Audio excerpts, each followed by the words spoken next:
What's going on, people? Welcome back to Curtis Shaw TV, back with another live stream. And happy Good Friday, people, wherever you're celebrating around the world and whatever time of the day or night it is. And listen, let's hope it's a good Sunday when Arsenal go to the Etihad, man, because boy, that game, one way or another, that season could really go in a different direction depending on the result. But big up to everyone locked in. Hope you're well today. Make sure you hit the like button, subscribe if you haven't already. And I think we're 110 or 20 away from 75k. So if you haven't subscribed, then get involved, people. Big up to everyone who came onto the member stream yesterday. Spoke really well. Appreciate everyone giving up their time. Bang on time for once. Let them know, people. You know what I mean? Good Friday. I'm not always there when you, but I'm always on time. Yeah, not always on time, but sometimes I'm on time, people. Big up to everyone, though. People can't believe it. Man's on time, people. We're there. Football is back, man. Forget this international break business, Gareth Southgate. Let's watch some real football. And it don't get no bigger than Manchester City against Arsenal, man, because that game's gonna be massive. That's for sure. Bug said he's making saltfish fritters. Yeah, what do they say? Fish Friday, Good Friday, all of that. Big up Keros, hey, we're back. And yeah, he's always sometimes on time. There you go. Remix, people. Remix tick. Hope you're all well, though. It's good vibes. The sun is out. You know what I mean? Spring is here. Football is back. I'm looking forward to it, man. The conversation we was having on the member stream yesterday, and a lot of people were saying it, was the nerves are starting to kick in. It almost feels like, it almost feels like we're playing. I don't know if anyone else feels like, I feel like I've got a big game on Sunday. City away. Like, it's crazy, people. But, and as I said, I've been saying it all week and the last couple of weeks. For me, I think it is a must-win game. And what I mean by that is, listen, if we go there and draw, it's not title over. But I think to win the title, you've got to overcome certain hurdles. And I think going to the Etihad and beating them, I think just psychologically would change everything. I think we would leave that stadium as players and the fans and all of us around the world. I think we'd all genuinely believe, like, I think we're gonna possibly win this. I think if we go there and lose or we struggle and we draw, I think it becomes difficult. But a win, I think, gives us a great opportunity. And I think it's time. I'll be honest, I don't usually go to the Etihad thinking we're going to beat them. And I'm still kind of 50-50 whether we're going to beat them or not. And I think Dre said it yesterday. To beat City, we're going to have to put in an almost perfect performance. Defend really well and attack really well. But we did them in the Community Shield. Okay, it was a draw. We beat them on penalties. Psychological advantage. We then beat them at home, kept a clean sheet. I think this is the time. Go to the Etihad. We haven't beat them since 15-16 at the Etihad, Cazorla. It's time to beat them. This is our moment, people, in my opinion. We've got to grab it. We've got to grab it, honestly. And this ain't me doing a Robbie speech outside the Etihad. This is our moment. Nah, I ain't doing that. Listen, let's be real. Man City have got De Bruyne, Haaland, Bernardo, Rodri. If they kick into gear and they play well, they're good enough to beat anybody on the planet. They've shown that. They won the treble. So, yeah, we might need their level to drop 10%. And we need to play at our best. There's a lot that needs to happen. Big up Lee Burnell said, big up Big C. C-Unit Business, rude boy. Bless up. Big up yourself, bro. David said, Friday, have the day off. And Curtis Shaw TV today is a good day. Big up, David. Appreciate your support as always, bro. And James Bond said, get Badman Gyokeres to the carpet. We're going to be speaking about that. Ornstein has given some information about the direction we might be leaning in terms of the strikers. Cormac, are you having a meltdown if City dish out a hiding? I mean, listen, it won't be pretty if we lose. Let's put it that way. It won't be pretty if we lose, 100%. But listen, let's start off in a positive way. And let's get the breaking news of today. And this is positive for Arsenal. And shamelessly, yeah, listen, I always say I don't wish injury on anyone, and I don't. Injury is a very serious part of football, but if it needs to happen, I would rather it happen to players that don't play for Arsenal Football Club. I thought they were playing mind games. I didn't think it was real. It is real, people. Breaking news confirmed by the bold fraud himself, Pep Guardiola. John Stones and Kyle Walker are out of the game versus Arsenal this Sunday. Get in there, yes! All right, calm down. I know we shouldn't celebrate injuries, of course. Imagine he's playing the ultimate mind game. You're right. He could be playing the ultimate mind game, saying that the guys aren't available on Friday and then drops them in the team on Sunday. That's a wild mind game if he does that. It's still Pep. Do I actually believe him? I don't. I feel like Pep's capable of ruling a player out and still starting him. So maybe I shouldn't get too excited. Kyle Walker didn't even look injured. The John Stones one, I thought he might have been injured because he limped off. He's had this problem for a while, apparently. The one with Kyle Walker, I'm not so sure. But if it is the case, then cool. It's good news. Kyle Walker is the pace in that back four. John Stones is elite on the ball. So, listen, obviously it's not all good news for Arsenal, by the way, because Edison is back. And there were some doubts about Bernardo Silva as well, and he's available. So they reckon Edison, Bernardo Silva, Kevin De Bruyne, and Haaland, those guys apparently will all return. Edison has been in training, so it looks as if he may be back. So listen, if Walker and Stones are out, I reckon he'll probably go Akanji, Diaz, Vardiol, Nathan Ake, I reckon, would probably be the back four.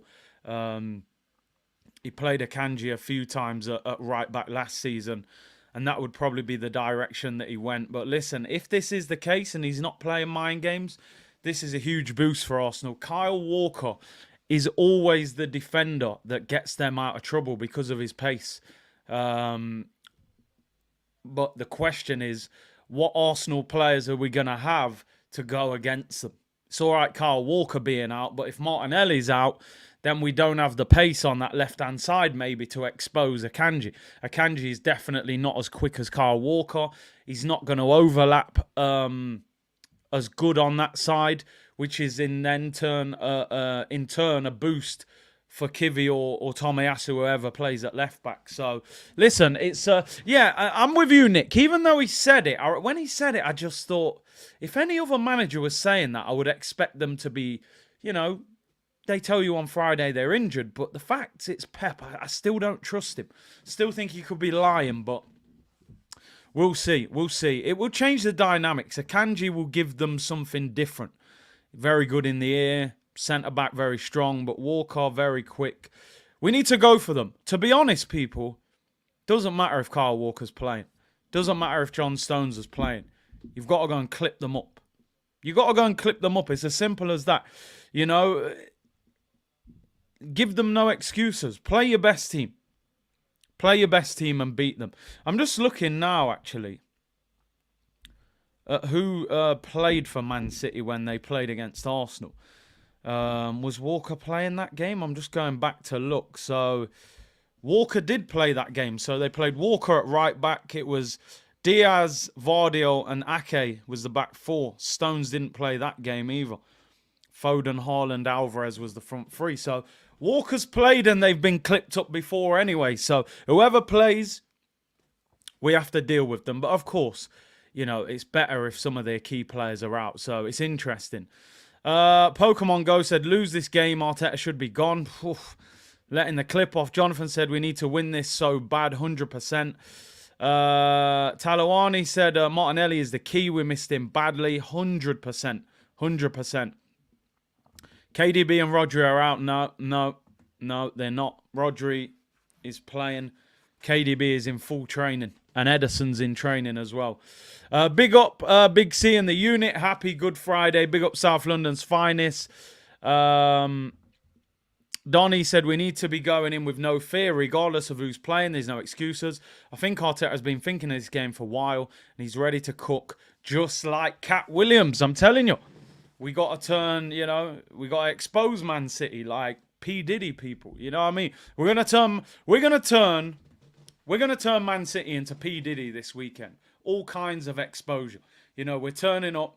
We're locking down the Etihad people like they did at Diddy's house in LA people. We're turning them into Pep Diddy. Pep Diddy this weekend is who we're turning him into. We're exposing him. So yeah, that's the kind of energy I'm on right now. We're Cat Williams people. We're gonna tell all the secret. Pep Diddy people. Pep Diddy. Hey man, we're going for it. Man said, take that. It's crazy, isn't it? Any song with Diddy in it now, anything he says, I'm like, yo. Before he was like, yeah, take that. You're like, okay, take that. And then now you're like, yo, what's he mean, take that? Yo, breathing stat. Yo, it was all mad, people. It was all mad. You have to lock it all off. But yeah, we're turning Pep into Diddy this weekend. All kinds of exposure. Pep Diddy. Anyway, Christian said, got to slay the dragon regardless of who's playing. We've made enormous strides, but it's time to cash out. I'm telling you, man, we got to collect. Debt collectors at the door. We've come for the sofa, the fridge. We're taking everything. The PS5. Party after party. Don't be greedy. Nah. We can't be having them nicknames, bro. Nah.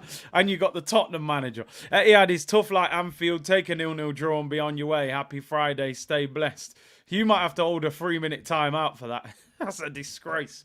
Pep Diddy, Curtis, you're a legend, bro. I'm telling you, we're exposing them this weekend. Thank God 50 was never part of it. Well, I mean, listen, you know me, people. I'm a big fan of 50, and, he's been calling out Diddy for time. The one that's interesting now, this guy's calling out Jay-Z. He's saying Jay-Z's next, so is Jay-Z going to pop up? Because I tell you what, there's a lot of people quiet. Diddy's got a lot of friends. I'm not hearing a lot of people saying a lot. So were a lot of these people involved? They're taking computers and paperwork and mobile phones. I think he's going to bring the whole of, there's going to be a lot of people getting pulled down out of the hip-hop and the Hollywood community, man. So, yeah, man. 50 been calling out Diddy for a while. Curtis, does Daishi take Pep in a cage, man? Pep, mate, I mean, come on. Pep's like, the corn on the cob they give you at Nando's, mate. It's just not even a challenge, is it? I'll slap him around his bald head, put him in a headlock, and just do a Stone Cold Stunner on him, mate. Because, I'm a bit like Stone Cold Steve Austin anyway, mate. So, light work, absolute light work. Pep Diddy, he can't come anywhere near me, mate. Nowhere near me. Yeah, there we go. I haven't actually done the Sean Dyche for a while. I'm losing the, the accent a little bit, I think, there. But, yeah, we get there. Right, anyway, let's concentrate. No more Diddy talk, people, before they mash up the channel. Let's talk Arsenal. Before we do get into press conference reaction, I'm going to just show the main headline because I said yesterday on the member stream, I've been saying all week, Arteta won't reveal any team news. What was he always going to say? Oh, there's another training session. Arteta was asked, Martinelli, Gabriel Magalhaes, Bukayo Saka. He said, there is a chance they can play. They haven't trained. Tomorrow we have another session. So there is a chance that they can be available. I mean, that's like saying, what's the weather like tomorrow? Well, it could rain. It could be windy. It could be sunny. It could be cloudy. Well, it's going to be one of them, isn't it? Yeah, they could be available, but they might not be available. So he's told us nothing. He's told us absolutely nothing. Now, as I said, what I heard in the week, and I don't know how true this is, by the way, is that Martinelli was the worry. Martinelli was the worry out of the three. And why you have to think Martinelli is the worry is Martinelli played against Sheffield United, all right? He was supposed to be out for a week. Stitchers, out for 1 week. Take the stitchers out. A couple of days later, should be training. Stitchers came out. The guy still hasn't trained yet. So that tells you the injury is worse than what they've said. Now, maybe it was just a cut, but we know, if you get studded on the top of your foot, because what they said was he kicked the bottom of the Sheffield United player's boots. and it cut his foot open. Now, number one, maybe it hasn't healed properly. Maybe they think, that if he gets contact, the cut could open up again, and then it doesn't enable him to play. And also, you kick the bottom of someone's boots, you can get heavy bruising, you can cause problems to the bones in the top of your foot. I think the injury was worse than what they've said. It must have been worse than what they've said. Otherwise, why is he not trained? It's now Friday. The guy's been out for weeks. So that is, and like you said, there's a risk of an infection with an open wound. It could be bleeding. Maybe the stitches didn't heal properly. I'm sure some of you know more about these things than me. I just know in the past I've kicked the bottom of someone's foot and it can be very painful. So Martinelli for me, let me just say something. If any of those three players don't play on Sunday, I will be very, very concerned. Martinelli, for me, has to play. Especially if Kyle Walker's not at right back. You need his pace to expose him. Or Akanji or whoever's at right back, Rico Lewis. If Gabriel Magalhaes doesn't play, that is panic mode as well, because then what are you doing at centre-back? Maybe playing Kivior at centre-back, Tomiyasu left-back. I don't know how you would do that. Ben White centre-back, Tomiyasu right-back. You don't want to be messing with that partnership of Gabriel Saliba. And if Saka doesn't play, I mean, you'd have to go Gabriel Jesus right wing. But to be fair, Saka didn't play well last year against Manchester City. Nathan Ake, he wrapped him up. But, I think this is a huge game for Bukayo Saka. And the reason I say that is, when you think about the best players, and there's been a lot of debate this season, is Saka world class? Is he better than Foden? Blah, blah, blah. We know the conversation. Some people say, yeah, world class. Some people say, no, not quite. My feeling has been, you're not quite there, but you're nearly there.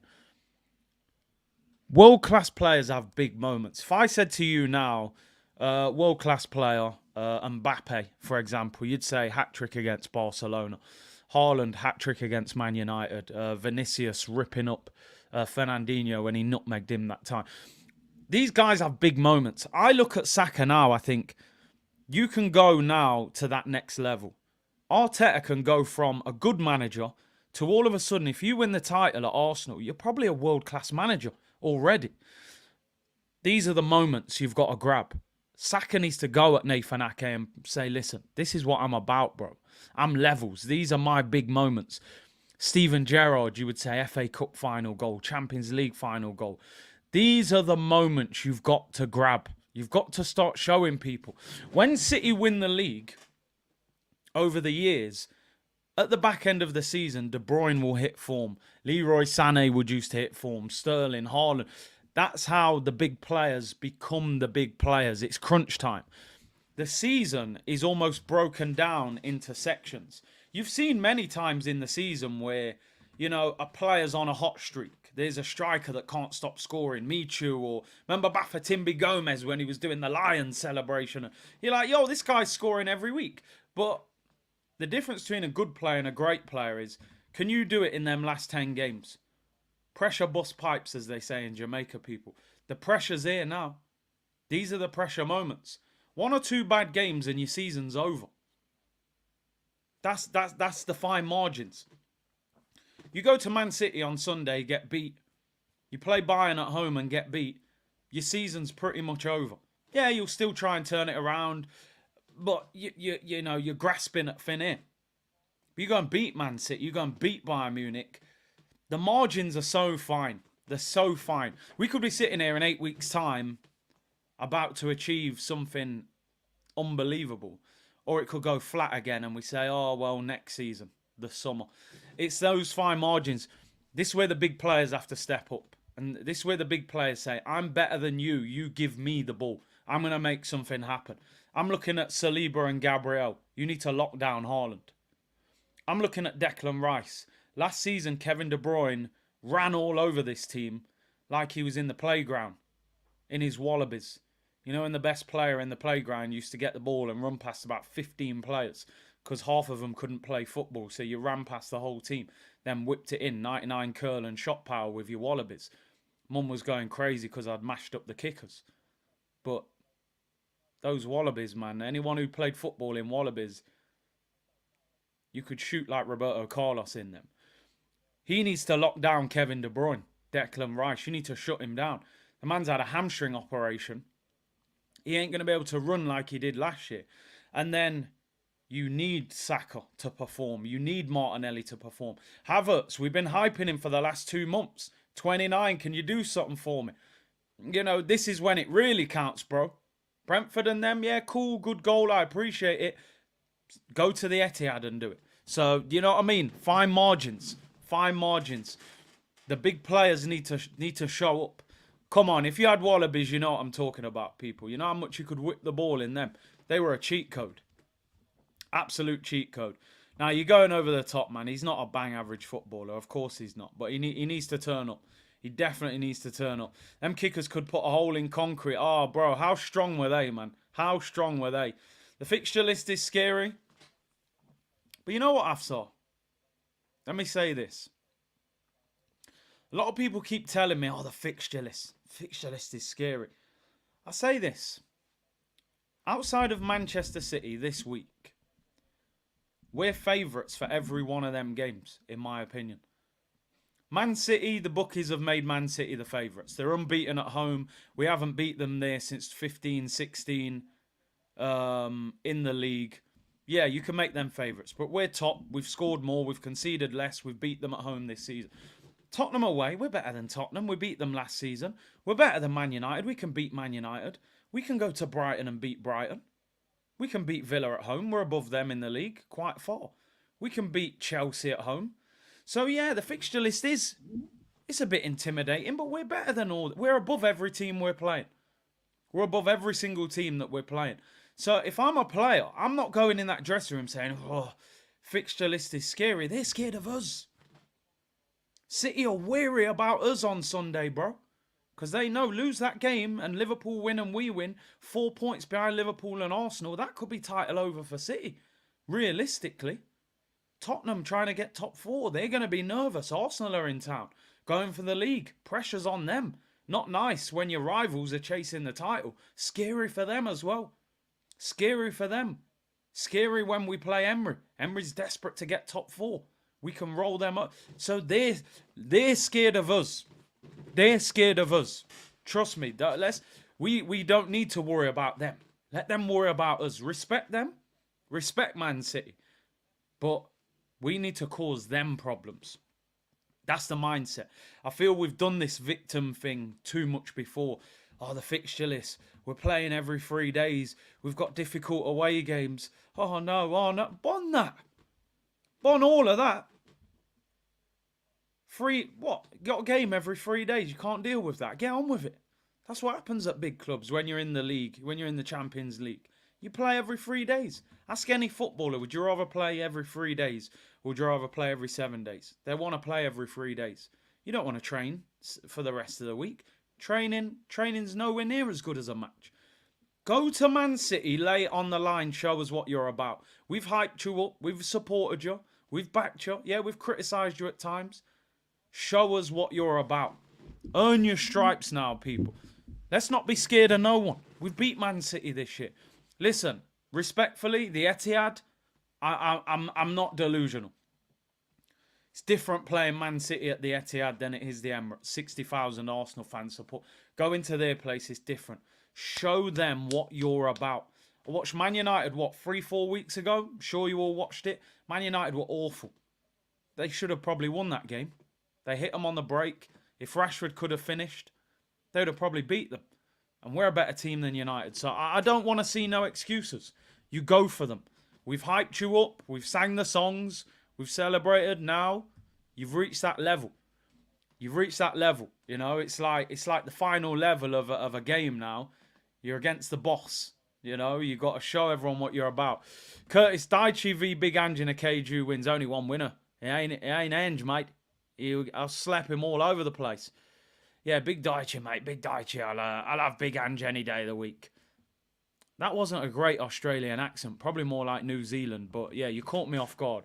Snake Eyes. Big up, bro. He's gifted 5 Curtis Shaw TV memberships. Legend. Welcome to the 5 new members as well. And Sam Bond said, I missed the member stream. Didn't get a notification. Kept checking the tab. Didn't see it. The next one, can you please? I did upload it before, you know. I don't know if YouTube's doing dirty, but I always upload it, community page, before the stream starts. So apologies if you didn't get it, Sam. I don't know why that would have happened. But I'll let you know in advance more. So yeah, anyway, I'm trying to hype us all up. Because you got to believe it before it happens. You do. I believe in life, you got to believe something's going to happen. Then you make it happen. Do you know what I mean? And this Arsenal team should be excited. I feel like if I'm in that Arsenal team, I'm thinking, yo, the eyes of the world are watching this game on Sunday. 4:30, City against Arsenal. You know, the master against the apprentice. Pep against Arteta. Declan Rice rejected them to come to us. Let's show them what we're about. Let's show them what we're about. This could change the whole direction of this football club. This could be the moment, like when, you know, Wiltord beating Man United at Old Trafford and 89 beating Liverpool. This could change the direction of this football club. If we lose that game, people will go, yeah, you play good football, but you're not that team. When it comes to the crunch, you crumble. Like the apple crumble after your dinner on a Sunday. You're crumbling all over the place. You beat them, we're a different team. You're then 9 games away from being champions and you've got your hardest game out of the way. Psychologically, wow, like what would that do for us? But it's ifs, buts and maybes. A draw doesn't really change much. So it could be a draw for all I know. But I'm super excited for the game. But also nervous. I kind of got that feeling like, oh, because you know if it goes wrong, damn, all that season to get to that point. If it goes right, we could be celebrating. Hopefully we are. Big up Whammer in the chat, bro. 10 Curtis Shaw TV memberships. Big up your damn self. Welcome to the new members. Happy Good Friday, people. Happy Good Friday. And I hope you're all safe and well. Big up Whammer. Joba said, Big C, Telegram chat for the member stream link. I'll have to look into that. Yeah, I know. A few people have been telling me about Telegram and Discord. We're going to have to do something. And Milan said, let's empty the Etihad. Empty it, man. Keep it quiet and then empty it. They'll leave if it's not going well. But it can get loud if they're winning. Big up Southern Gooner. Make sure you go and follow Matt on his channel. Most important 8 weeks in the modern era of Arsenal. You know what? You're right. You are right. We could be sitting here in 2 months' time, champions of England. Or Champions League winners at Wembley. We could also be sitting here going, nearly. Asafa Powell again, people. I was winning for the first 50 metres, then Bolt kicked in and I couldn't keep up with him. You know? Do you want to be Asafa Powell or do you want to be Usain Bolt? We need to be Usain Bolt. I'm sick of being Asafa Powell, respectfully. I'm sick of coming second. No one remembers who comes second. Who came second in 2014, 17, 19, 20? You wouldn't really know, would you? Because who cares? I don't care who came second. You lost. Second, third, fourth is all the same, in my opinion, in the Premier League. You didn't win. You got in the Champions League. That's it. You didn't lift no trophy. We saw no armpits. Win the league is all that matters. We need to win it. We need to win it. First loser is second. It is. You was the closest, but you lost. No one cares. No one remembers you. Your name doesn't get written in any history book. Winners win and losers lose. Losers make excuses. Simple as that. Simple as that. Yeah, Dre, yeah, you said it. You said it. I think your dog, the poodle, was barking it as well. Dre came on the member stream yesterday, by the way, and, Dre's like, and his dog came on. I'm thinking he's got a pit bull or something. He had some little poodle, ankle biters. But I respect it, family man and all that, but Dre. Anyway, let's move on, people. Let's move on. Maybe as long as Arsenal act like a pit bull and not the poodle, then we're all right, Anyway, bit of transfer news. I did speak about this briefly on the member stream, but I'm going to go into a bit more detail. Ornstein dropping bombs throughout the international break. According to what he's saying, we can tick a couple strikers off the list. And I want to know if you're happy about this or not. I'm kind of not happy about it. He was asked about Arsenal and strikers. And as I said, everything that Ornstein says is not gospel. But he is probably the closest. He is the mouthpiece often of the club and the Athletic. Ornstein says, I don't see it being Osimhen or Tony. I did write the notes of what he said because he did elaborate. And he basically said, look at this. I'm old school. Pen and paper here, people we're dealing with. No iPad business. Ornstein said, I don't see it being Ivan Toney. The club are looking for a younger profile of striker, somebody that can improve with the players around him. With Toney turning 28, I don't see it being him. He was then asked about Victor Osimhen. He said, I don't see Arsenal signing Victor Osimhen with a 110 million release clause, plus the signing on fee and huge wages. I think financially he might be out of Arsenal's range. He also went on to say PSG are desperate to get him to replace Mbappe. Now, I just want to say one or two things about that situation first of all. First of all, that disappoints me, right? I'm going to be honest.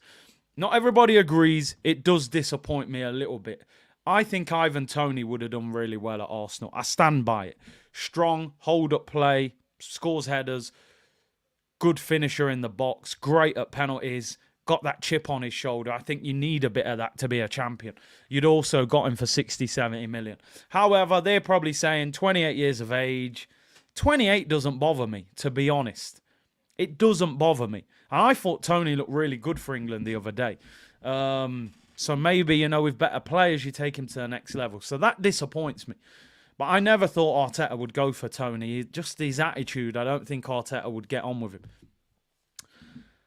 Osimhen, I've always said Osimhen is a good player. I'm not sure he's worth the numbers that are being mentioned.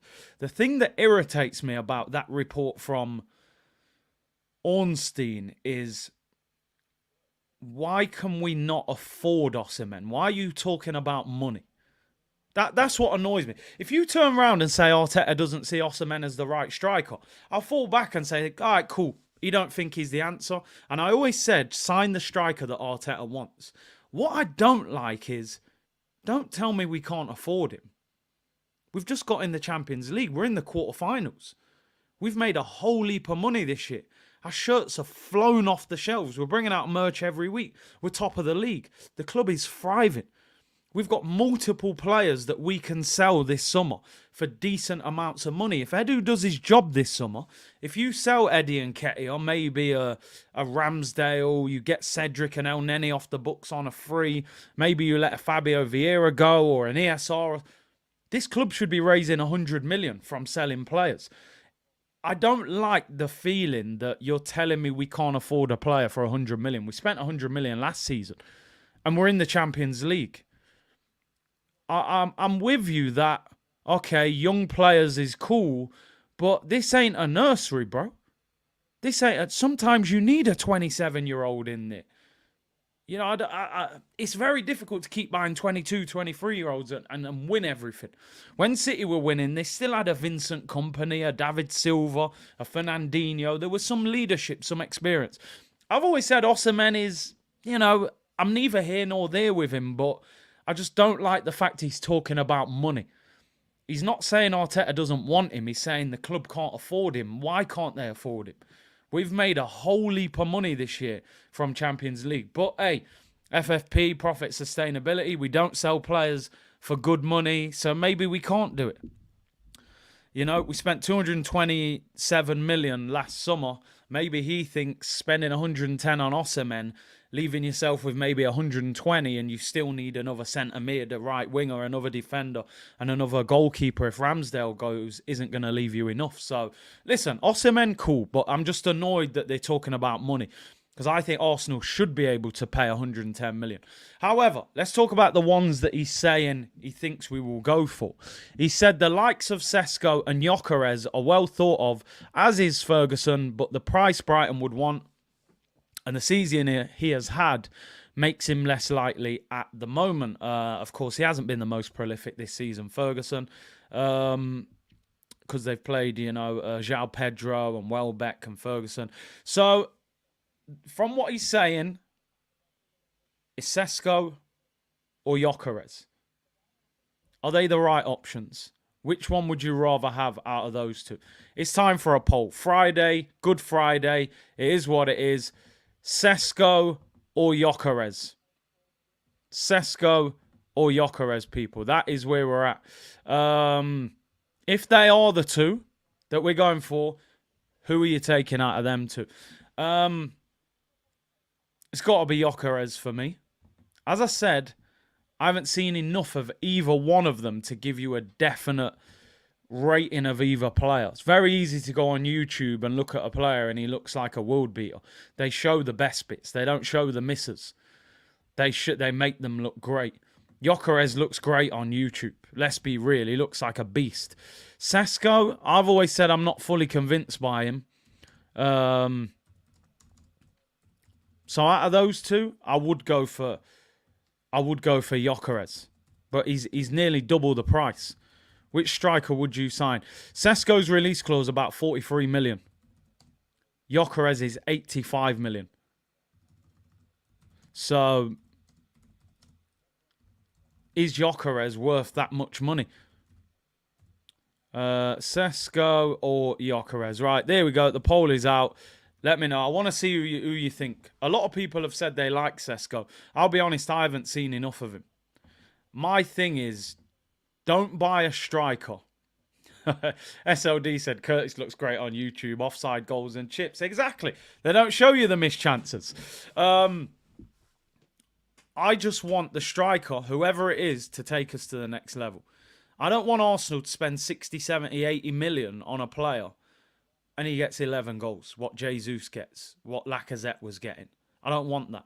I want somebody to get the numbers that Aubameyang was getting when he was cooking. I want a 20-goal-a-season striker.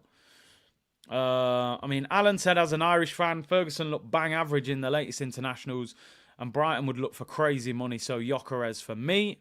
He's slowed down his progress, Ferguson. Max said Sesko is 6'5", but you know what? The height doesn't bother me, bro. Zelda said Sesko is 6'5", Gyokeres is 6'2". I'm more interested in the quality. 6'2" is not small. Gyokeres can still win headers. I know we want height, but Sesko, I mean, I haven't watched much of him. 6'5", is he that quick? If he's 6'5", Bellman said, I'm from Sweden. Trust me, Gyokeres is a baller. Cap says Isak. Maybe that one's going quiet now. I mean, Ornstein's not mentioning him. Loza LZA said, bro, Gyokeres to the carpet, if just for the celly. I can't lie. You know, the celebration, it's a good one still. Guna Carlos, I think when he mentions the money, he's saying Arsenal wouldn't want to spend that much specifically on a Ferguson-type player who isn't proven. We have money. And also, listen, if Arsenal have some reservations about Osimhen, then you don't spend 100 million on a player that you've got doubts over. To spend 100 million on a player, you've got to be completely convinced by him because the money is so much. You can tell when we signed Declan Rice, the club were totally convinced he was the right player, and it's worked out perfectly for us so far. If they have any doubts, and I've always said with Osimhen, it just seems like he's trying to get the right deal somewhere. You know, he was capping a bit for Chelsea, and I thought, I don't know if I like that. You know, so maybe not. Sesko can't dribble like Gyokeres. I'm calling him Gyokeres now. Gyokeres. Cliffo said Sesko is 20. He's not developed enough yet. Gyokeres has the stats, and we know he's strong and a goal scorer. And I'm with you on that. Sesko, to me, looks like a project. I'll be honest, and I hope this doesn't come across as disrespectful. I'm not interested in no project. You could have signed a Sesko 3 years ago. I would have accepted it because of where we were as a club. We're not in that position. Look, Sesko this season, 23 league games, 7 goals, 2 assists. That's 8 Champions League games, 2 goals. For me, he's not ready. Those numbers, and it's not all about numbers, because Isak wasn't producing amazing numbers. He's looked good in the Prem. Those numbers are not good enough. I'm not spending 43 million on a guy who's getting 7 league goals. 7 league goals in 23 games. I'm sorry, that's not coming to the Premier League yet and changing things. Give him 2 years, maybe he's scoring big numbers. Gyokeres, 22 goals in 24 games, 10 assists. Europa League, 9 games, 5 goals, 2 assists. Portuguese Cup, 3 goals in 2 games. 4 goal contributions in 8 games for Sweden in 6 starts. Out of the 2, it's got to be Gyokeres. It's a no-brainer. But listen, I don't want to just judge players purely on stats because, like I said, I'm not going to sit here right now and say, oh, I've watched them so many times.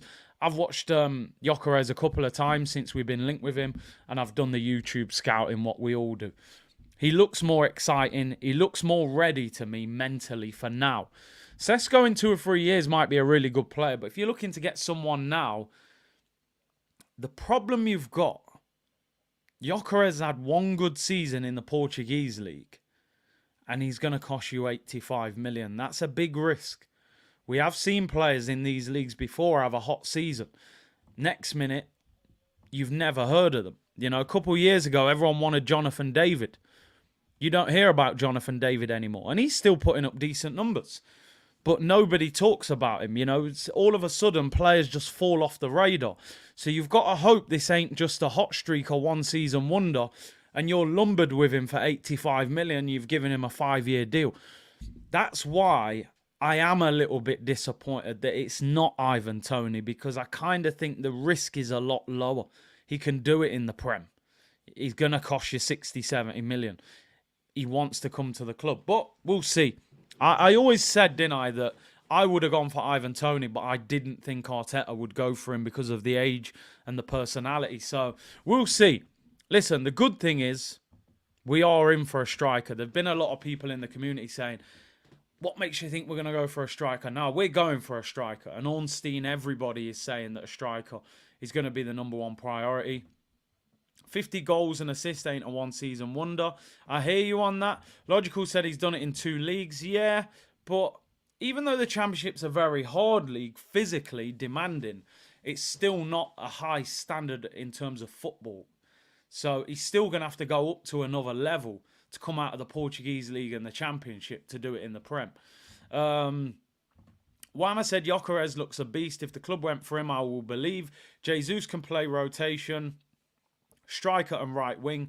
Then we focus on a DM and a centre-back. You're right. Jesus can play out wide and can rotate with the striker. Kamal said, worried about Gyokeres back to goal. Most of his goals come in transition with space in behind. Will he do it against a low block for 70 to 80 million? It's a good point. It's a good point. Something that people used to say about the German league as well was, you know, the games are very open. But then look at Haaland, you know, he's adjusted, but Haaland is a robot, isn't he? Guna Carlos said, due to the Championship, at least he won't be soft. And that's a good thing. You know, he's not going to come to the Prem and be physically, you know, intimidated. The Championship's more physical than the Premier League. There's no VAR in the Championship. You can kick people down and get away with it. Tony at 28 mil, 70 million is not good. The thing is, 70 million in the modern game is probably 40 million 3 years ago. It's probably 40 million. 70 million, you're like, oh, 70 million. 70 million, you get 3 good years out of Ivan Toney, job done. Come to Arsenal next year, score 20 goals in the league. Score 20 the season after. The 70 million's been repaid.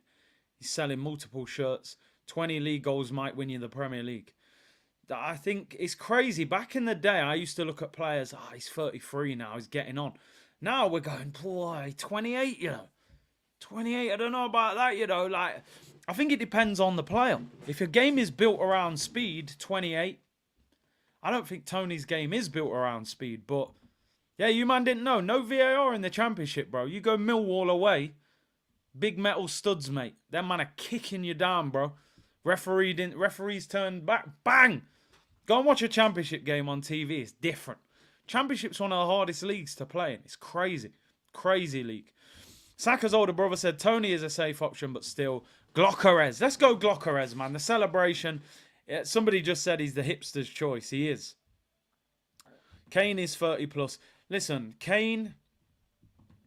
I know Kane is on a different level to Ivan Toney. I'm not comparing the two, but Harry Kane is 31 in July. If you said to me right now, I'll give you... If you said to me right now, you can have Harry Kane this summer at Arsenal for £100 million, would you take him? I'd take him straight away. I don't care that he's 31 this summer. Game's not built around speed. Harry Kane will still be a world-class striker at 33, 34.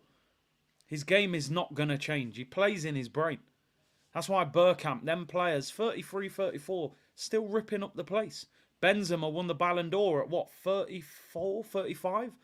Game's not built around speed. You said to me right now, Kane, 100 million this summer, nearly 31. I'd say, yeah, thank you very much. Go and get him. Don't care how old he is. Unbelievable. Now, again, I'm not comparing Kane to Tony. Kane is absolute, world class. And I can say that safely now because he doesn't play for Tottenham. As I said, I was shameless with Harry Kane. When Kane was at Tottenham and they say, what do you think about Kane? I'd be like, yeah, but doesn't do it in the big games, hasn't won a trophy. I don't think he's that good. The moment he went to Bayern Munich, what do you think about Harry Kane? Oh, absolute world class. I've always rated him one of the best number 9s on the planet. What a player. I think most of us did that. But yeah, man said, not, bro, you would, bro, let me tell you something. You bring Kane to Arsenal, we win the Premier League. You wouldn't pay 100, I would pay 100 million for Kane this summer. Every single day of the week. We'd win the title. We'd win the title. He'd score 25 plus league goals at Arsenal. We'd win the league. As long as he could stay fit. So I think age, you have to, depends on the player and how the player kind of plays. Exodus, Mbappe's 24, still might come to Arsenal after a 5-year stint at Madrid. I think if Mbappe goes Madrid, he'll be there. It's a hard place to leave. If you go Real Madrid and you're successful, they don't really leave until they're kind of washed up. What player goes to Madrid, does well, and leaves while he's still a good player? They leave Benzema, mid-30s, legs had gone a bit, goes Saudi. I mean, they kicked out Ronaldo to Juve. Would you get Kane on the back of your shirt? 100%, bro. 100%. Just to wind up Tottenham fans as well. But yeah, I'd be walking around with Kane number 9 on the back. You know what I mean? Shamelessly, people. But yeah, listen, I get your point. 28, Tony. The club want players that are their stock's gonna rise. That's how they run a lot of their other clubs as well, the Kroenkes. So Cap said no question, Kane would get 20 plus goals, 15 assists. He'd make Saka and Martinelli look like a dream, honestly. Do you think Ivan Toney will take us into winning the league or the Champions League? I don't think he is that much of a difference maker. Do you know what it is, yeah? Because it is a great question. And when you ask the question, I'm like, yeah, maybe not. But do you know what it is? We haven't had a prolific goal scorer at Arsenal in a good team for a long time. I don't think Ivan Toney comes to Arsenal and we're going, oh my God, he's one of the best strikers in the world. It's magic. He's not Megan. I don't think that about him. But I just think he gets you 20 goals. I think he scores 20 league goals for Arsenal. Aubameyang was scoring 20 goals, but he was in a poor team. Now we've got a good team. We don't have a goal scorer. And I think one of the biggest things we lack is the goal scorer.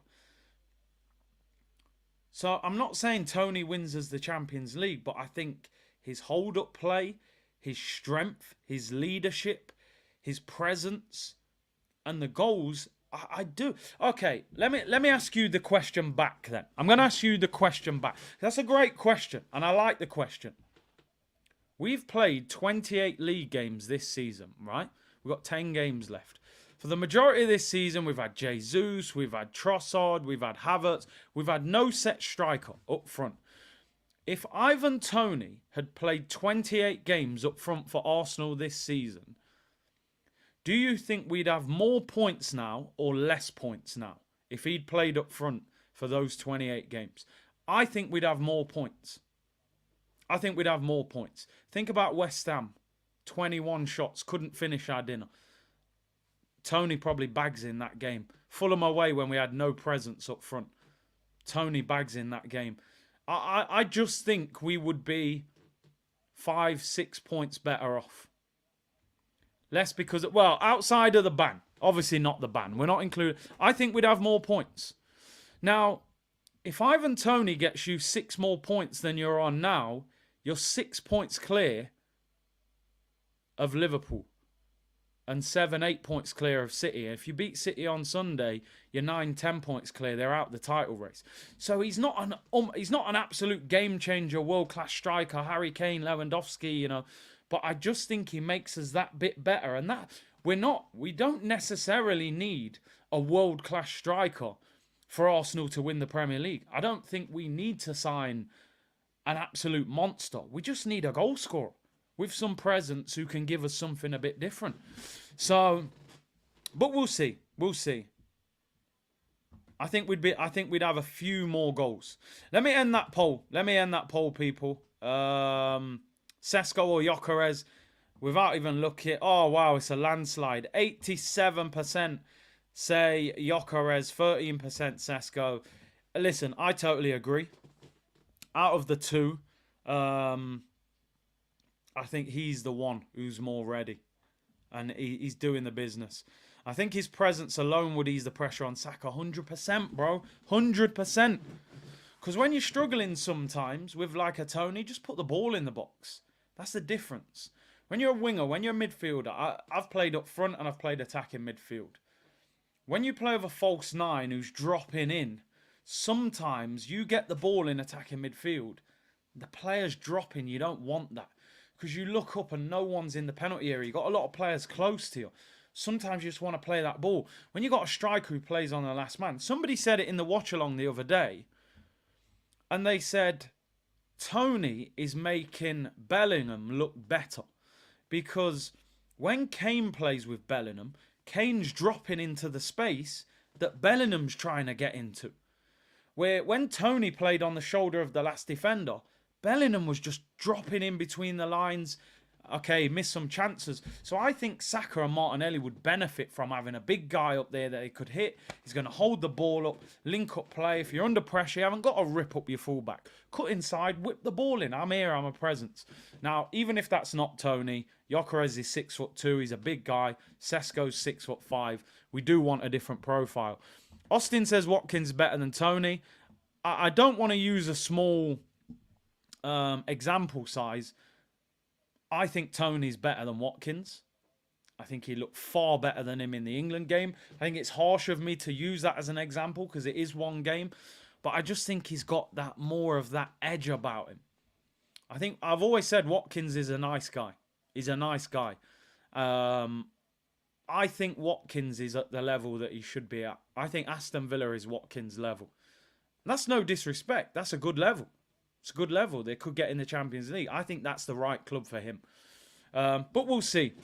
Maybe Tony ends up at Chelsea or someone like that, and we'll go for Gyokeres or someone else. Anyway, let's move on, people. Let's move on. It's that time. If you're peckish, you won't be peckish by the end of this.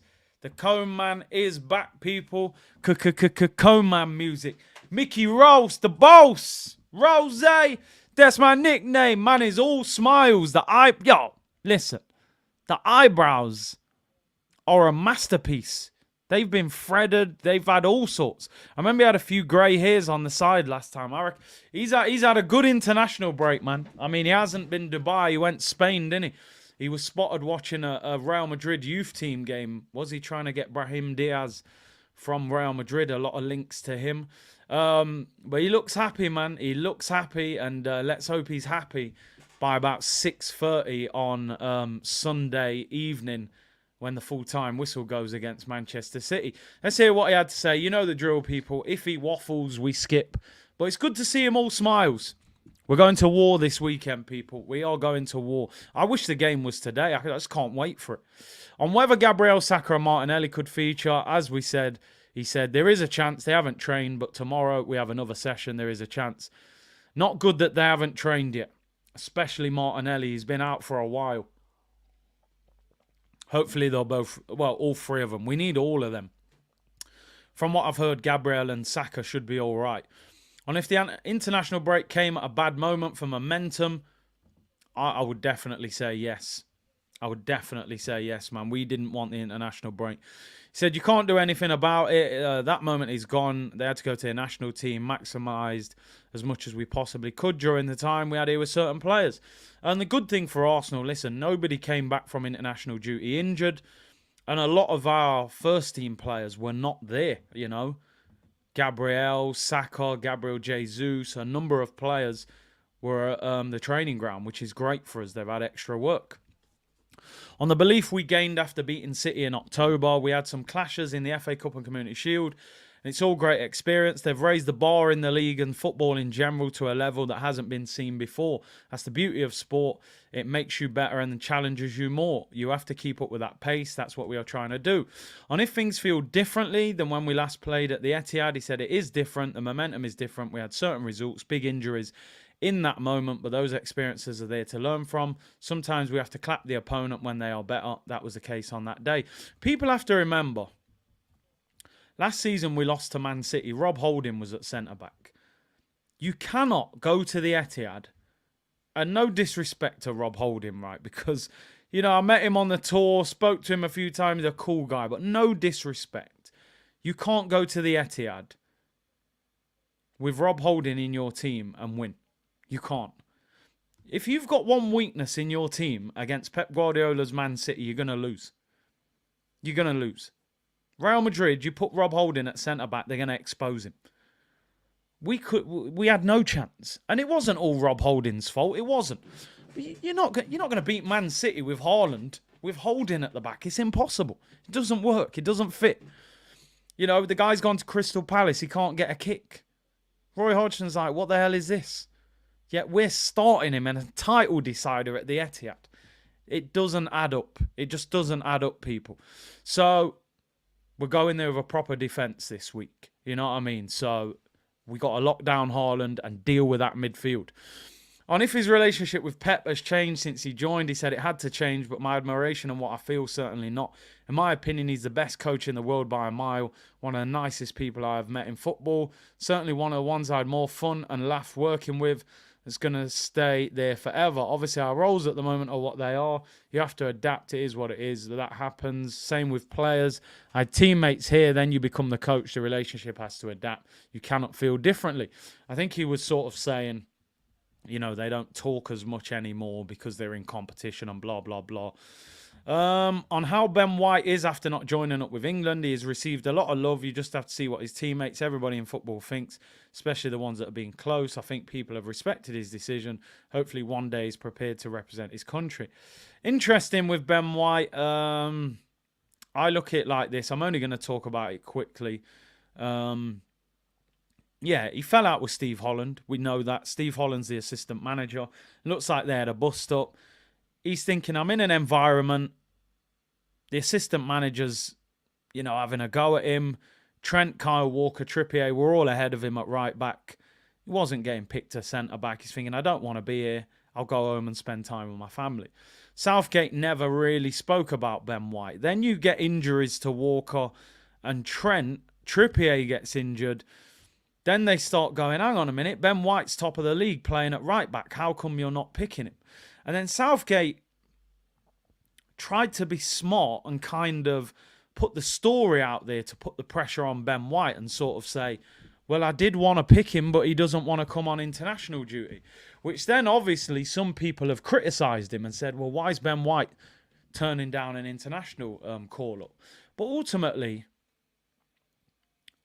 I remember, back to hip-hop, Nas said on the Drink Champs with Noriega, he said, go where you're celebrated, not where you're tolerated.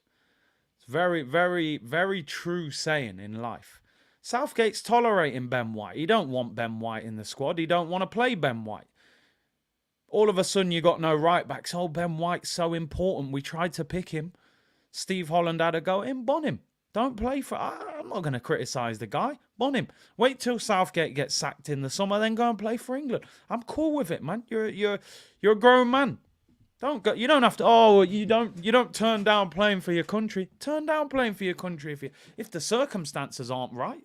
So leave him to it. Southgate will get sacked in the summer when England bottle it in the quarterfinals. They'll bring in a better manager, and then Ben White can go and play for England. So Let him play Maguire and them, man, and see what happens. Relax. You don't need to. Concentrate on England. Concentrate on Arsenal. I mean, not England. Go where you're celebrated, not where you're tolerated, people. Clip that. Naz. Real talk. Bun Southgate. But let's move on. Let's move on. On why Ben made himself unavailable, it's not going to give you the answer, is it?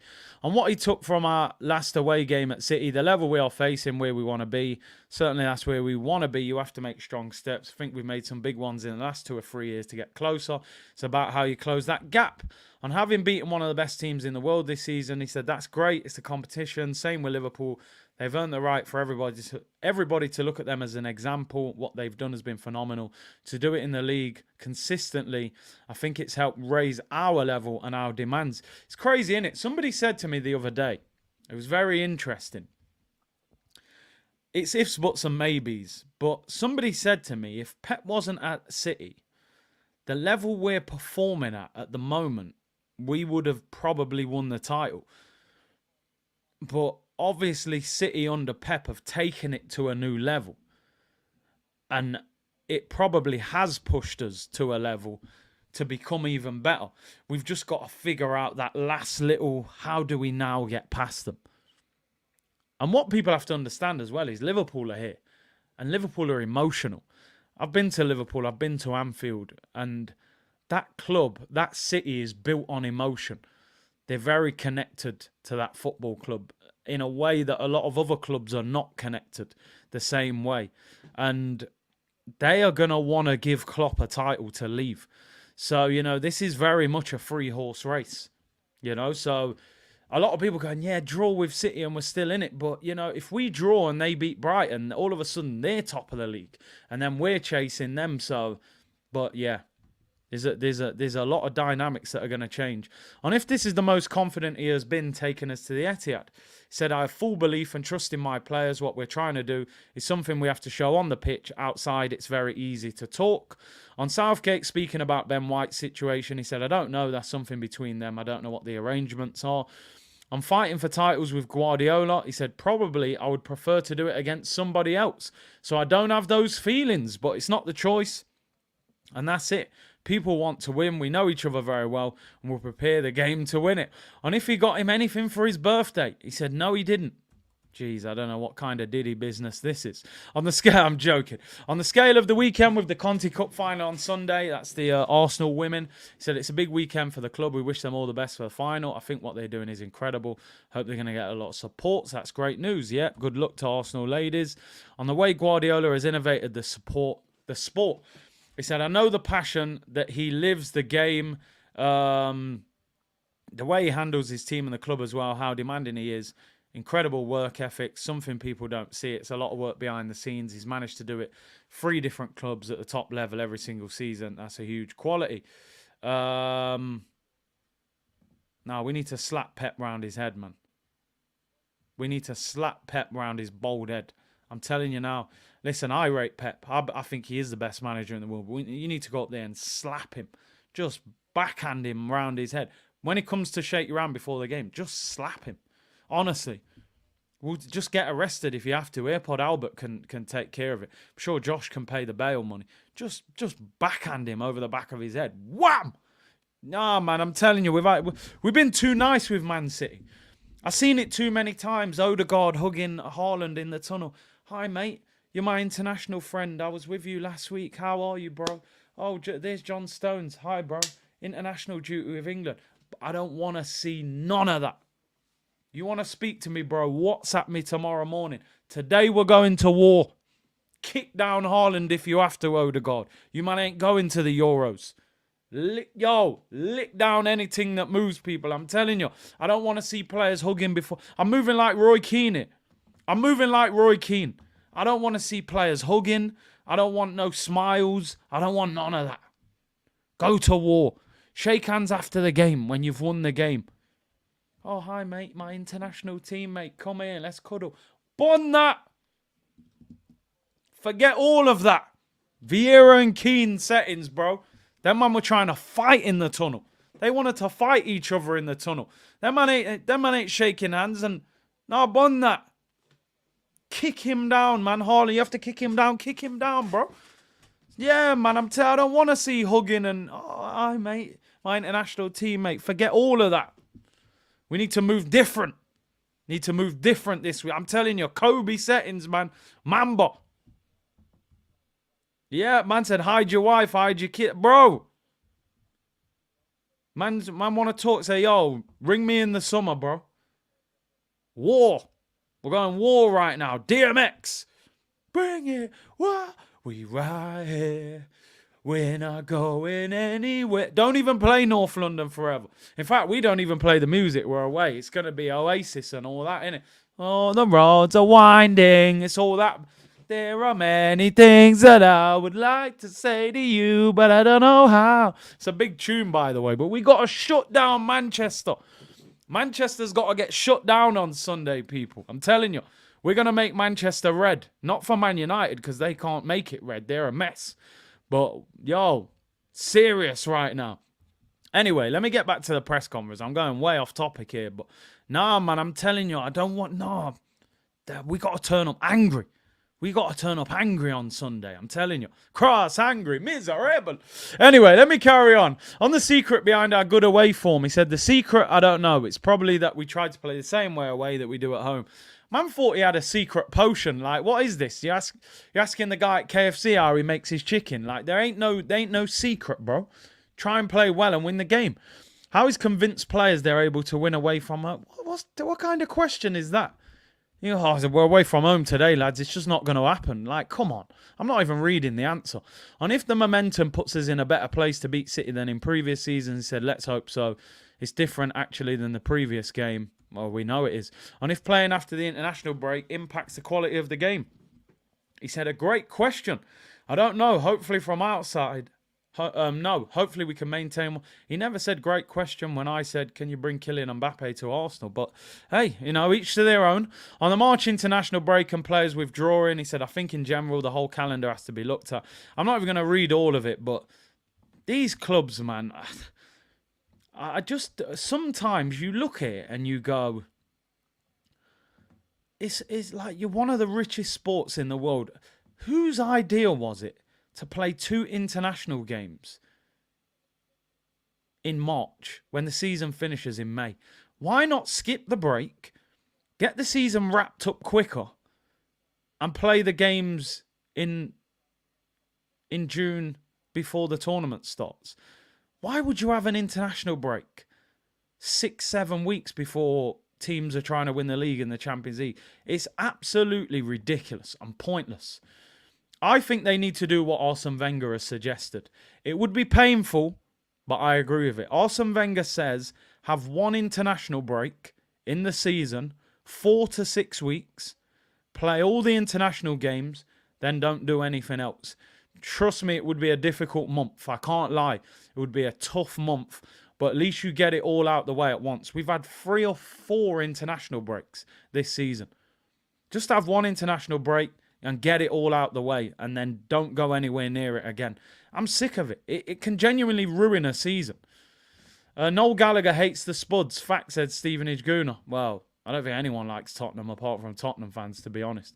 World Cup every 2 years would be a movie. Well, it would be a tough 4 weeks watching international football. On how clubs and countries cooperate over player availability. We try to have the best possible communication. In the end, they have the capacity to select the players and use them how they feel. That's crazy. So he's basically saying the club have no say over how long a player plays, because surely Declan Rice shouldn't have played 290 minutes. Foden did as well. And what we need to change to perform better towards the end of the season, said a lot of details like you're 2-0 up at Anfield, the momentum to go on and win, but you don't, you end up drawing. West Ham game, same position, you can still win and you miss the penalty. Whoa. Ooh, man, yo, Saka, you know, man, little subliminal for Saka there. Those 2 games and the third one comes in with Southampton. We should have clearly won the game. There were many factors. We got injuries. Sporting game, a lot was happening. We were struggling to keep up with City. They kept winning. They won 14 or 15 games in a row. Oof. On the importance of Sunday's game in context, he said it's a massive game. We know it is. How important Kai Havertz is for the weekend. He's been in great form. His overall performances have been really complete, both for his country and us, and his goal-scoring threat is obvious. He's a player who's been playing in different positions, fulfilling roles in a great way. We'll see how we use him for this game. One thing that I remembered about Havertz is against Man City in the Community Shield, Havertz had a really good game. The only problem with that game was he missed two very good chances. Caused a lot of problems against Diaz with his height, his hold-up play, and his ability to hold the ball up. But he missed 2 big chances. Now, the difference with this game is you ain't getting multiple chances in this game. He's got to finish when he gets that big chance. Now, we're going to look now. Track 3, you shouldn't have missed, featuring Giggs. Yeah, I'm telling you, Matt, usually he doesn't mention specific moments. The fact he said, you know, we should have won at West Ham, but we missed the penalty, was that's a bit naughty on Saka, you know. But hey, here's what it is, you know. We do want a relentless manager. Salman said, as long as it's during a month of F1 and MotoGP, I'm okay with it. Can't do 6 weeks of England. Listen, it would be painful. It would be painful, I can't lie. We're going to talk about the starting lineup. I want to know your thoughts and opinions. As I've been saying, the majority of this team picks itself. So we start in goal. David Raya. Do you know what's interesting? The last Arsenal game that we played was Porto. Number one, it seems like it was months ago because that international break's been so long. But it's amazing that that was our last game. And hopefully, you know, players like Raya have still got that momentum because he was the hero that day. The 2 centre-backs pick themselves as long as they are fit. We need these guys to be fit. But what I've been hearing, Gabriel should be okay. Ben White, fresh, no international duty, cool, do the business. First big question mark. I need your answers. I'm going to give you my answer. Then I want to know what you guys think. This may be controversial. I'm playing Takahiro Tomiyasu at left back. I want to know your thoughts. In fact, let's get another poll. As long as he's fully fit. Let me just say that. As long as he's fully fit. I'm going to give you my reasons why. The poll, who starts left back? Kivior or Tomiyasu? No point putting Timber. He's not fit yet. Now, I feel a bit bad saying this, but at the same time, I'm not here to, you know, I'm here to win the league, not nothing else. One bad day at the office, it can be over. I look at it like this. On one hand, maybe you should play Kivior because Kivior's just qualified for the Euros with Poland. Confidence is going to be high. He's fully match fit. Cool. And he's left-footed. And like you said, okay, he's earned his place. Tomiyasu, in my opinion, is a better defender than Kivior. That's first of all. In wide areas. He's a fullback. He's a natural fullback. He's a right back, but he's played left back and he's done really well. Now, the one thing you would say, yeah, Tomiyasu hasn't played that much football since coming back from injury, right? Because he only played 45 minutes the under-23 game. I'm looking at 2 things. Number one, I think Tomiyasu's a better defender, right? I think he's a better defender. Second of all, this is what I'm looking at. Man City, in my opinion, will play Foden on the right. Foden will drift inside into these areas. If he does that, Tomiyasu is right-footed. So this area is his stronger area if you play him here. The spaces that Foden's going to be drifting into, that will be on Tomiyasu's stronger side. Foden doesn't often run down the outside of a player and cross it in with his right foot. He'll be drifting inside. Just me psychologically adding it up. Foden against Kivior concerns me. It just does. I'm going to be honest. Like, I just add it up. I think Kivior has done well, but Porto away, he struggled. Luton away, he struggled.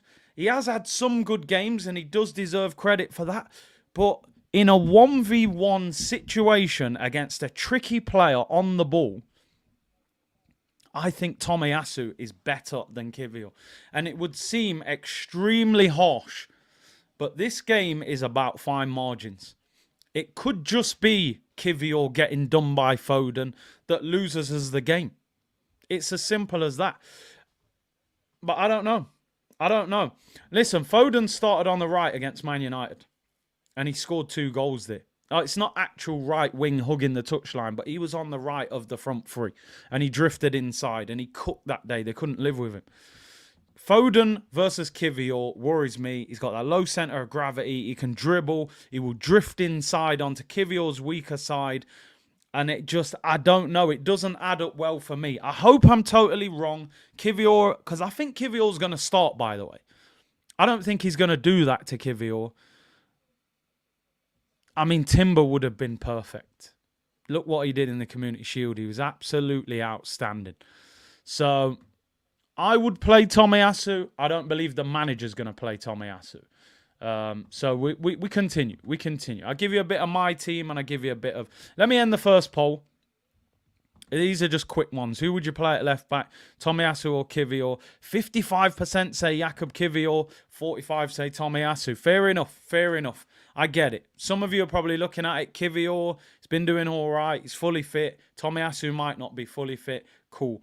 I just think Tomiyasu is a better defender, and I think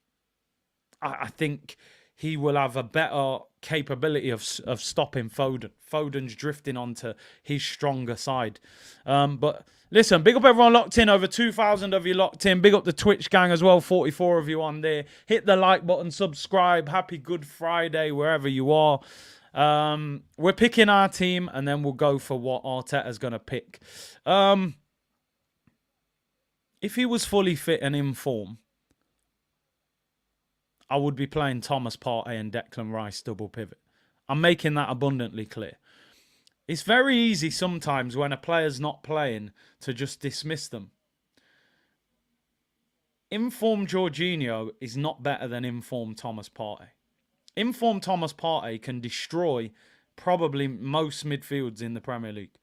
But it's ifs, buts and maybes. The guy has looked rusty as hell. You need WD-40 to deal with the amount of rust we're seeing in that guy's game at the moment. He looks weeks away from being at the when we were calling him the general. So it's Jorginho and Declan Rice. I don't think we're going to go any other direction, really.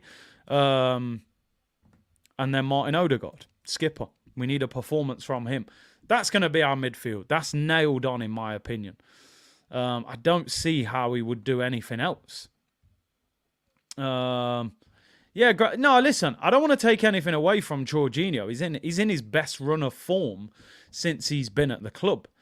This game is a game, though, where you would have liked to have had Rice, Partey, power, lockdown De Bruyne, and the ability on the ball. You know, if Jorginho's in the 6 and De Bruyne's driving, is Jorginho going to be able to handle him defensively? It would be a concern for me. It would be a concern because the one thing Jorginho lacks is the legs when he has to defend. What he is very good at is on the ball. So an informed Partey would be playing ahead of Jorginho for this game for me, but he's not there, so it's a pointless discussion. I mean, you said Partey got exposed. Partey was in a midfield with Odegaard and that, and these guys weren't doing anything next to him. So, you know, he can't do it by himself. That Rice and Partey midfield, I think, could have shut De Bruyne down. But we're not there, so there's no point really having the discussion. I think that 100% is the front three. Now, the front three, if he's fit, obviously Gabriel Martinelli. And as long as he's fit, Bukayo Saka. I mean, I would have never thought... If you'd have told me 4-5 months ago, I'd be writing what I'm about to write. I'd say, you must have been out drinking. But Kai Havertz starts up front in the biggest game of the season. What a turnaround. It's unbelievable. What a change. You haven't seen a change like that since the Jenner guy turned from the man to the woman. I forget his name. Bruce, whatever his name is. It's an unbelievable change. Killer Kai. Killer Dipset Harlem. He's got to do the business. He's got to do the business. Every game, he seems to get a big chance. The problem is, he's missed chances and then maybe scored afterwards. This is City. You probably ain't getting another chance. Would you swap Saka for Foden? No, I wouldn't. Not at Arsenal. The amount of responsibility that Saka takes in our team, I don't think Foden's built like that. That's not me saying Foden ain't a great player. He is. In this Arsenal team, Foden wouldn't be as effective as Saka. It's crazy. It's crazy. I mean, listen, let's look at this in a positive way. I'm going to change one thing. I'm going to take Tomiyasu out for Kivior. I would play Tomiyasu. He's going to play. That will be the Arsenal team, in my opinion, as long as they're all fit. Couple questions. Martinelli's the doubt in terms of fitness. Bruce to Kylie, is that it? Yeah, I forgot the name. Best change since Bruce to Kylie. Havertz starting in the Arsenal team, and I'm not even angry about it. The one doubt is Martinelli, from what I'm hearing. Martinelli's the doubt. If Martinelli doesn't play, you've got a problem. Who plays left wing? Do you play Trossard? Do you play Jesus? I'm playing Gabriel Jesus. For a couple of reasons. Number one, former club, he's going to be fired up. Number two, Trossard's very inconsistent at the moment for Arsenal. One game he looks great, the next minute he looks drunk. Thirdly, Gabriel Jesus had a very good game out wide against Manchester City at home. He caused Vardy all kinds of problems. And that is what I would play. That would be my... Gabriel Jesus would start this game out wide. Suppose the problem you would have is Jesus been out injured for a while. If you're playing him out wide, he's going to have to do a lot of work defensively. Is he going to have the fitness against Man City? Now, the plus, as long as he's not lying. We spoke about it at the start of the stream. If you haven't heard, Pep Guardiola said in the press conference, John Stones and Kyle Walker are out injured for the game against Arsenal. I mean, do we believe him? Usually he tells the truth, but you never know. It wouldn't surprise me. He did say that Edison is back, Kevin De Bruyne is back, and Jack Grealish is back. It's a shame because I like Trossard and he is a clutch player, but I would go with Jesus for the movement. You can't afford Trossard to have that game where you're like, oh man, what's he doing? But I really hope Martinelli's fit because I think Martinelli, with no Kyle Walker at right back, could be a game changer. Genuinely. I think he could have caused Walker problems anyway, but listen, Akanji, I think, will be at right back. He's a very good player. He just doesn't have the pace of Walker. And Martinelli is quick. You saw what he did to Konate when he got him in a straight line. He burnt him for pace. So, no Stones, no Walker. Biggest game of the season. This could be the biggest game Arsenal have played. I thought Baku was a huge game. If I said what's the... Man City away last year was huge. If we'd have won that, we could have won the league. Before that, FA Cup final against Chelsea, we needed that. Before that, I would say Baku. We needed Baku. It didn't work. This is one of the biggest games Arsenal have played in years in the Premier League. It's about more than the 3 points. It's about the mindset. You need to convince people. Even me, listen, Pete, I'm an Arsenal fan. I do Arsenal content all the time. I want Arsenal to win the league. Even I've still got doubts about Arteta and Arsenal. You're a great team, you play great football, but are you capable of dealing with it when it comes to crunch time? Last 10 games, Man City away. Can you win those games when everybody's saying, what are you about? Over the last couple of years, we haven't been able to do that. We should have got fourth. The pressure was on. We didn't. We finished fifth. We should have won the league. We didn't. We finished second. Now we've got a chance to win the league. 10 games left. If you can win all 10, you're champions. If you can win 10 out of 10, you win the league. Guaranteed. We're champions of England if we win 10 games out of 10. Now, that's a big ask. I doubt if City, Liverpool or Arsenal will win 10 out of 10. But I reckon one or two of them will win 8 or 9 out of 10. They won't drop many points. This win would change everything. The belief, the direction, the psychological edge. It would do so much to this team. They need it. And you're right, Zach. Easier said than done. It's easy for me to say. There's going to be points in this game on Sunday where we're going to be suffering. You don't go to the Etihad and beat Man City without suffering. You're going to suffer. You're going to suffer. There's going to be a moment in that game where they have the ball, they attack us, we lose the ball quickly, they get it back. The crowd start roaring, they're bopping. Foden, Haaland, De Bruyne, they're going. Breaks down again. We've lost it after 2 passes. They come again. You've got to soak up that pressure. Everybody that goes to the Etihad, you are guaranteed to have a spell in the game like that, where you've just got to soak up the attack and try and hit them on the break. When you get your opportunity, you have to punish them. We watched that Man United game the other day. United could have beat them. You know, they went 1-0 up. Rashford, goal of the season, possibly. Then he has another chance. He ruins it. And then he has another chance. He basically dived. And then they scored from it. There's going to be moments in that game we suffer. We're going to need Rice, Gabriel, Saliba, and that whole back four to just keep it tight and just defend properly. Defend. Jorginho's got to get on the ball.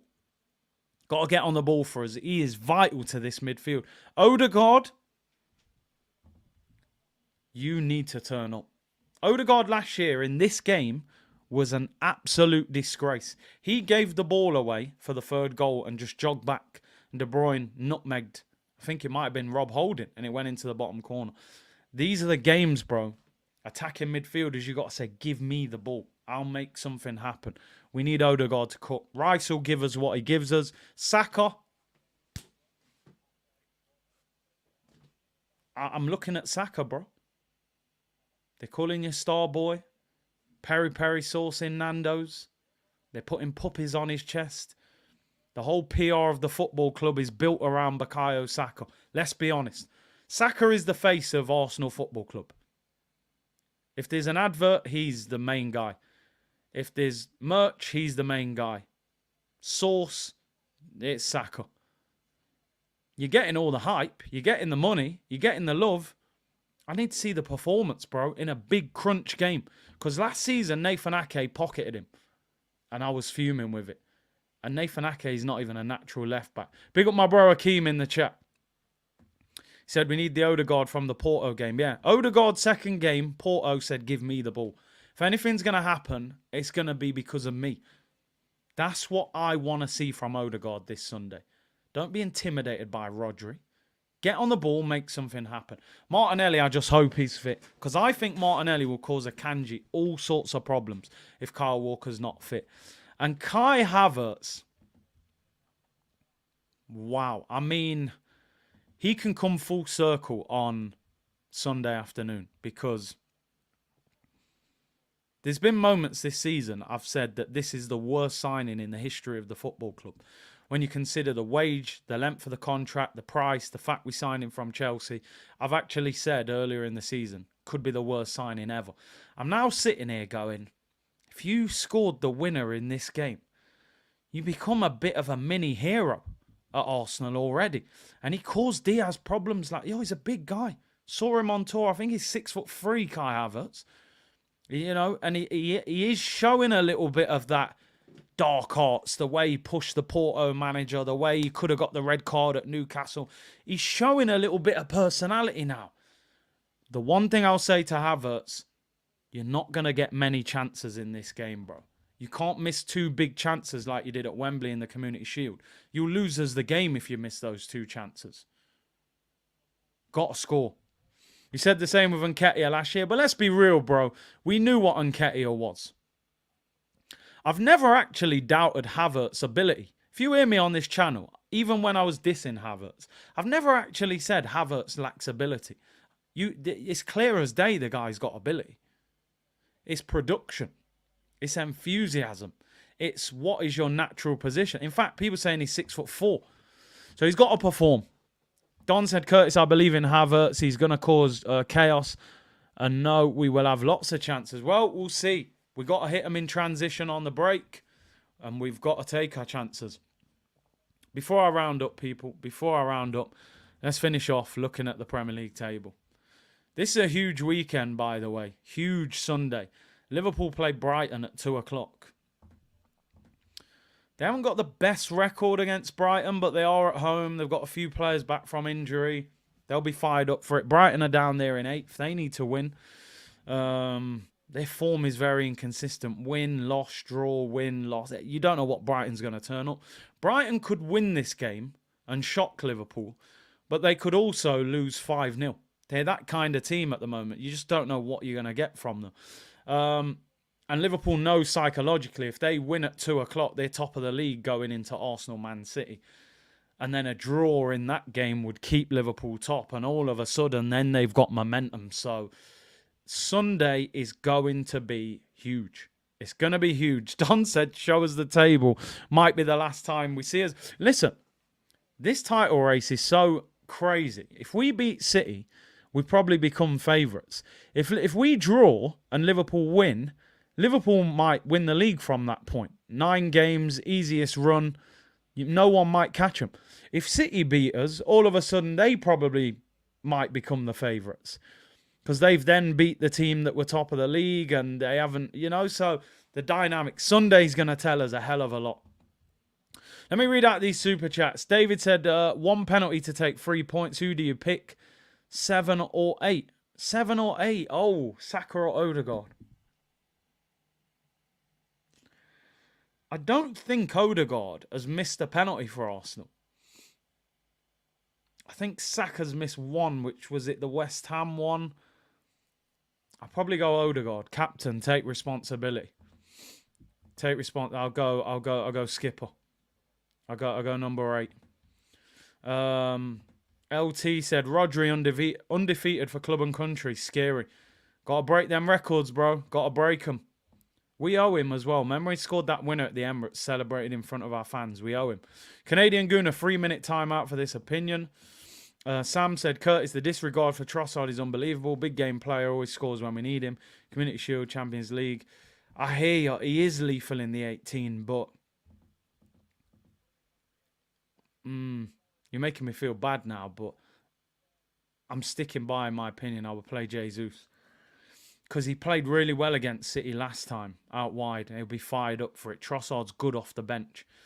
Also, you got to think what's very positive. 20, 30 minutes to go. If you can bring on Jesus, or if Jesus is starting, if you can bring on Trossard and Partey and players like that, Smith Rowe, good options off the bench. Saka's older brother, we need to send a clear message to City and the rest of the league and deliver Rodri and City their first defeat at the Etihad in 2 years. One thing I will say, I've been to the Etihad, right? For a big game, it does get loud. No problem. It's not the most intimidating atmosphere in the world. It's not like Anfield when it's roaring. Man United back in the day under Ferguson and, they had world-class players everywhere. And listen, City have got world-class players, but I'm saying the atmosphere. I've been to way more intimidating atmospheres than the Etihad. You've seen Man City, they've booed their own team off at half-time because they're losing. They're very quick to be like, they've turned into a spoilt fan base. And that's not their fault. They've been spoilt. They're winning multiple trophies. So it's not some rip-roaring atmosphere that, oh my God, the walls are caving in. No, you can go there and turn it quiet, man. There's blueprints for how you deal with them. Aston Villa this season were outstanding when they beat Man City. Chelsea have made life very difficult for them. They drew there, at the bridge. We've beat them. Wolves beat them. The blueprint's there. It's whether we can deliver it. One thing I'll say, Dre said it on the member stream yesterday. If Arsenal do not perform at a very high level, we're going to get beat. for all the optimism, the enthusiasm, the encouragement, if Arsenal go there and they're lackluster and they go through the motions and it's that slow game, we'll get beat. And you can get beat heavily at the Etihad. As much as the Etihad ain't that intimidating in terms of the atmosphere, football-wise, it can become a problem. You go 1-0 down early and De Bruyne and Haaland are at it, Foden's dribbling past you, it can become a major problem. So I need to be doing player ratings on Monday saying 8 out of 10, 8.5, 9 out of 10, 9.5, 7.5. If I'm saying he didn't turn up 4 out of 10, 5 out of 10 was quiet, if I start doing that, game over. Forget it. Hendon said, spoilt fan base, maybe they've now got higher standards for their club. Remember, City were in the second. Bro, I say it all the time, Hendon Guna. If you don't demand the best, you ain't getting it. You ain't getting it. Arsenal fans have to start demanding. Competing is good. It's great. We've got to demand it. We're a bigger club than Man City. Yeah, I know. They've dominated us the last decade. No doubt. Can't hide from it. What they've built is outrageous. But we're a bigger club than them. Bigger fan base. Bigger history. We need to start regaining what we were. That's why I keep these guys on the background. And I know we don't have Thierry and Bergkamp, but we need to fight for those standards. Finishing second, finishing third, okay, unlucky, go again next season. You can't keep saying that. You can say it once. Nobody expected us to be in the title race last year, but we were top, 8 points. It was disappointing, but we'll learn. We go again this season. We had our biggest ever transfer window in the summer. You've got to start proving to us if you're the nearly men or you're the champions. No one cares about teams that nearly get there. Brendan Rodgers at Liverpool, nearly got there. Let's not let it slip, Gerrard. Then he slipped. No one talks about that Liverpool team. No one cares. They go, oh, you remember that Liverpool team? Oh, yeah, they played exciting football. They didn't win anything. I don't want people to be looking at this Arsenal team in 5 years going, yo, remember that Saka, Saliba, Rice team? Oh, yeah, they played good football, but they didn't win anything. Oh, how's Saliba getting on at Real Madrid? How's Saka doing at Man City? How's Declan Rice doing at Man City? That's what happens if you don't win. Eventually, you have to win to keep these guys at the club. There's a reason Saka signed 4 years with no option. He thought, in 2 years, if we ain't winning, might have to look elsewhere. Saliba, 4 years, no option. In 2 years, if we ain't winning, Rudiger's in his 30s, go Real Madrid. Club have to win. Fine margins. Beat Man City. Own it. Show us what you're about. We can't be sitting here year after year going, oh, they did well, they learned, we'll go next year. Oh, they did well, we'll learn, we'll go next year. No. You can't keep saying that. Liverpool taking strays. Sorry, Slippy G. I didn't mean to. We don't let it slip. Come on. Oh, dear. But yeah, you know what I mean, people. The time is now. Listen, make sure you're locked in on Sunday, 4:30 kickoff. I'll have a preview out tomorrow, pre-recorded. So we'll go into a little bit more detail. Because the second part of the press conference always comes out at 10:30 at night. That's for the written press. So sometimes at 10:30 you get a few different headlines that you didn't get in the first part of the press conference. So I'll have a pre-recorded show out tomorrow. If there's any headlines and some transfer news, we'll go over that. Sunday, watch along an hour before kickoff. 3:30 will go live. Depending on how busy I am, I might actually do a watch along for the Liverpool game before. But we'll see. It's Easter Sunday, so I'll have to see. But we'll be live 3:30 if not. Manchester City against Arsenal. Biggest game of the season. I would say, listen, make sure you're ready. Make sure there's a sofa. You might need to hide behind it. But if it goes well, you might be jumping on it. Take care, everyone. Enjoy your Good Friday. Happy Easter. And I will see you all tomorrow. And Sunday, people, bless.